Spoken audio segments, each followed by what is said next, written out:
Do you feel like you have undiagnosed ADHD? Follow-up question. Do you feel like you have undiagnosed ADHD because you consumed content online about ADHD that resonated with you? If that does sound like you are in one of two demographics of people recently outlined in a study I was reading this morning. The first demographic of people is you do have ADHD and you have been exposed to content online that pushed you towards that conclusion, and you are on your way to getting an actual diagnosis from a medical professional and hopefully some behavior therapy and all of that good stuff. Or you might be in the second category of people who do not have ADHD, but because they consumed massive amounts of misinformation online, they have been led to believe that they have ADHD when they in fact do not. And the amount of people in the second category is probably way too high to make any of us feel very comfortable. The study that came out is interesting, but also a bit depressing. Researchers at the University of British Columbia analyzed the top 100 ADHD TikToks, nearly 500 million views total. Less than half of the symptom claims matched real diagnostic criteria. Many described what experts say are just normal human behaviors. So, maybe it's not super shocking that in this era of reduced media literacy and just generally taking things at face value, things that you see and hear on the internet, it's not shocking that there would be a growing demographic of people who think they have ADHD when they actually don't. And I am not trying to gatekeep a diagnosis necessarily, but I read this article and coincidentally a year ago was my own ADHD diagnosis. And I figure maybe this is a convenient opportunity to talk about my journey in a little bit more detail and why I feel like it's really important to do your due diligence and resist the urge to adopt a label that might not necessarily be meant for you and may get in the way of you growing and becoming a better version of yourself. So a year ago, I am still living in Galway, Ireland, and at this point, I have made the decision to move back to the United States, so I'm winding down the hours I'm putting in at my job, hanging out with as many friends as I can, basically doing everything I can to not have an Irish goodbye. And there's also some things going on in my personal life outside of this big move that had been weighing on me. I was recognizing a pattern in my dating life that was making it very difficult to connect to people in a long-term way. And I'd also become obsessed with a trash cleaning project. I'd been cleaning up a giant mountain of garbage in Galway for almost every day for like a month and a half. It just became my whole life's purpose. And another thing that was happening is I kept getting this comment from my friends on the spectrum, and they more or less approach me and say, Brendan, we don't normally get along with people that are neurotypical. Like you are really uncommonly easy to get along with as far as neurotypical people go. And I was starting to figure out that maybe they were trying to tell me something about my behavior. So I go to my therapist with this, and he says, okay, I'll give you the test for this. However, if I give you the test for this, I want you to take another assessment immediately after. And I just go, sounds good. I don't know why you would suggest a second test and not specify what it was, but sounds good. So I take the first assessment. It is not necessarily inconclusive. I definitely did not score extremely high on that assessment. I am not riddled with autism, if such a thing can be true, but not necessarily completely neurotypical either, if I remember correctly. But the second assessment was a lot more revealing. The first question that he asked, immediately I was just like, man, I got whatever this is that this is diagnosing me for. I think it was, do you often try to finish other people's sentences when you believe you know what they're trying to say? Yes, I am that annoying guy. Fast forward, we take the assessment, and I have ADHD. So I got a neurodivergent diagnosis. It was not the one that I was expecting at the time. And there were a lot of conflicting emotions that emerged. The first one was just shock. Like, I genuinely had not ever stopped and asked myself if I might have ADHD, even though my brother has it. I know it's not necessarily genetic, and at no point growing up did I ever stop to, like, maybe, given I'm related to him, maybe I also have that. It's just, oh well. And the fact that I was 31 years old getting this diagnosis, like, that's wild. That's wild that I managed to go my entire life without even, like, stopping to ask if I had ADHD. And two, it also came with a lot of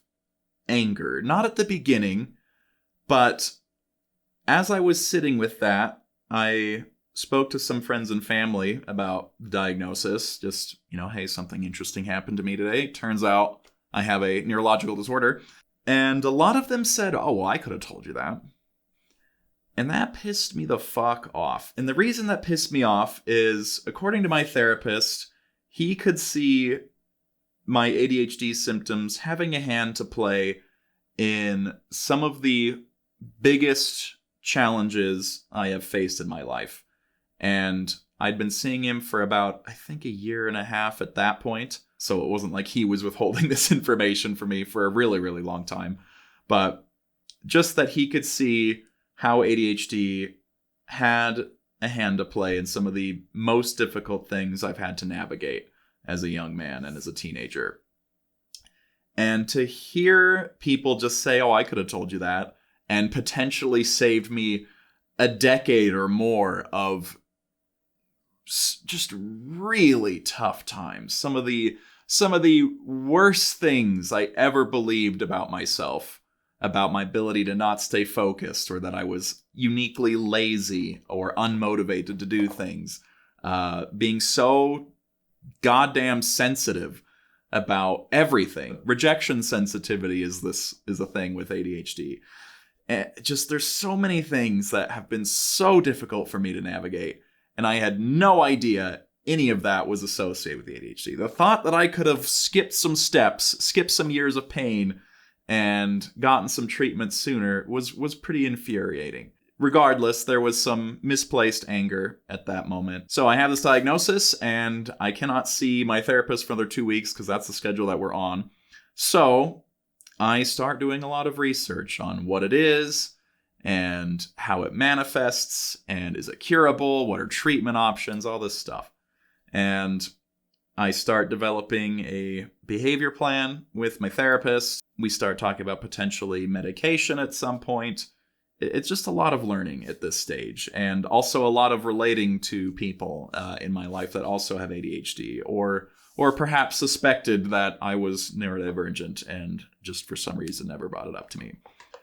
And it was at this point that my ADHD diagnosis became a life-changing event for the better, because so much of my upbringing, my teenage years especially, honestly at every stage of my life, ADHD was present. One of my earliest memories is me trying to draw a picture of a cowboy, and like 4 or 5 years old. And obviously it looked like shit because I was a child, drawing with crayons, no less. Not exactly a technically impressive medium. When it did not turn into a masterpiece, I was so disgusted with myself that I did not draw for fun almost ever after that. Like, I would draw maybe once or twice a year, and usually just because it was a school assignment. I was so disappointed with my lack of ability to deliver what my vision was in my brain that I was my first bully. And I stayed my first bully for my entire life until I turned 30. Which is another story I'll get into another time. Because I didn't have ADHD as a reason for feeling this way, I was unfocused. I couldn't see the bigger picture things. I was extremely sensitive. I didn't know what rejection sensitivity was at all. Turns out, I suffer greatly from this, among other things. And because I didn't have a explanation for this, the only other apparent explanation was just that I must be a very lazy, unmotivated, kind of a bad person, I guess. There didn't seem to be any other easy explanation for why I was behaving the way I was behaving. So I just beat myself up. I became a lifelong bully to myself And with this diagnosis, I was finally, like, very quickly was able to peel away all of these negative thought patterns that I'd been reinforcing about myself for my entire life. It wasn't that I was uniquely unmotivated, lazy, overly sensitive, all this bullshit. It was just undiagnosed ADHD. What a blessing that turned into. Even in my dating life, this sort of cycle of just hunting for dopamine and novelty and meeting new people and not necessarily recognizing the mechanism behind this, and honestly being a problematic dater as a result of this. All these things began to reinforce this idea that I was like a bad person, or because I didn't have any other explanation for it. I'm just a lazy, unfocused, selfish person. And it was just undiagnosed ADHD. And getting that diagnosis was so incredibly important for me because it allowed me to peel back all of these horrible things that I believed about myself and connect me to some compassion for myself to now grow as a person and believe that the growth is possible, because now my treatment plan takes into account how my brain actually operates. And because this new treatment plan takes into account how my brain is operating, now these treatment plans are actually more effective than anything else I'd tried before. So it was just incredible. And when I moved back to the United States, I sought, the suggestion of my therapist, some medication. I was extremely hesitant about trying to get medication because I didn't want to rely on it. And I do know that ADHD meds are stimulants commonly, and most people like stimulants, just saying. I was still somewhat unconvinced that I was not pretending to have these symptoms so I could get medication. Like I'd be hyper policing myself when it comes to this sort of stuff. But I, on his recommendation, pursued a prescription, and I got Vyvanse, and that was also incredibly important because helping to regulate that dopamine deficiency was so profound, and it was incredible to feel so productive, and finally spending time on things that were actually rewarding for me and be able to do things that weren't immediately rewarding to completion. So, and now with all of this in mind, going forward, I have my ADHD symptoms really well under control. I think I'm on like a 30 milligram Vyvanse dose. I will only take that if I know I have a really long video shoot. Like sometimes they're like between 10 to 14 hours long, depending. So if I have a really long day, I'll take some. But on a day-to-day basis, my regular life, it is really uncommon that I feel the need to have medication. And again, this is not me shaming people who do rely on medication. Just my personal journey. Very happy that through behavior and reshaping my mental image, I've gotten to a point where I don't need it as much. And so that ties me to the point of this video. I decided to stop talking about my ADHD a little while ago because of some red flags I was seeing and how unfulfilling it was becoming to talk about it at all. And in fact, it was no longer offering any catharsis, but was actually kind of becoming a bit of a mental labor to engage with. So to explain, I began to notice that when ADHD would come up in conversation, it was usually quite random. Like we could be talking about anything and then somebody would come in and just say, oh, my ADHD ass doing this X, Y, and Z thing. Isn't that funny and weird?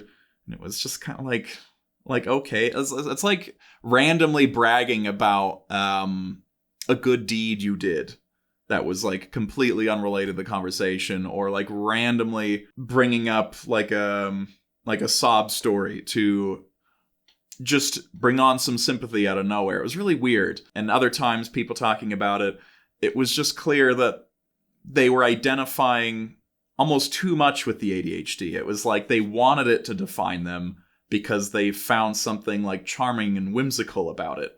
And I mean, I'm all down for romanticizing everything about our modern domestic life, but it it was their personality to a large extent. And I would also see it as a means for people just to excuse poor behavior. Like, sorry, I didn't do the dishes or this job correctly. I have ADHD. I think it's important to exercise some compassion for my ADHD brothers and sisters out there. But at some point, it's like, okay, maybe this explains the behavior, but it doesn't excuse it. Like, your diagnoses cannot become my problem. You know, you can ask for patience, whatever, but at the end of the day, ADHD is not just like you get to do whatever you want card, and your behavior and its negative impact on other people is not invalidated, you know, because you have ADHD. And I didn't want to be associated with that crowd, which is growing, I think, increasingly larger. Again, TikTok is spreading lots of information, giving lots of people ideas. And all this to say, I don't want to talk about it too much in public because, one, I don't want it to be my entire personality. I don't want it to be conflated or construed as me seeking attention or more patience or excuses than maybe would be otherwise warranted. But ultimately, I don't want to talk about it because I'm not a medical professional. I'm very glad that my diagnosis came from a medical professional because that immediately put me on the right path to managing my symptoms effectively. You can't believe everything you hear on the internet. Not everybody has your best interests at heart. Not a lot of people know you. A lot of people are trying to medicalize you because they are trying to justify their own diagnoses that they've given themselves. If they can see it in other people, then the way that they see it in themselves becomes more valid. All this stuff. I guess the theme of a lot of my videos lately has just been I want people to be as emotionally well-rounded and robust as possible. And to make this video to urge people that if you do feel like you have ADHD, I really want you, if you're undiagnosed at this point, to sit on these feelings and reflect on why you may be using that label for yourself or considering using that label for yourself. Where did you get this information from? Are these sources reliable? Did you verify or research any of this information? And also just to say, resonating with ADHD information is not the same thing as being symptomatic of ADHD. And I say that just because that study that explored at the beginning of the video, clearly a lot of people are resonating with ADHD diagnoses, but if less than half of the listed symptoms are actually valid ADHD symptoms, well then regular human behavior is going to be considered extremely neurodivergent. And that might not help you on your emotional mental health journey. So that's all I'm here to say. If you suspect that you have ADHD, I would strongly advise you to seek medical opinion if you can, or if you cannot afford that, just do your best to verify the sources of the information that you're getting and really check what your emotional motivations are. And also, if you have ADHD, it's okay to talk about other stuff. I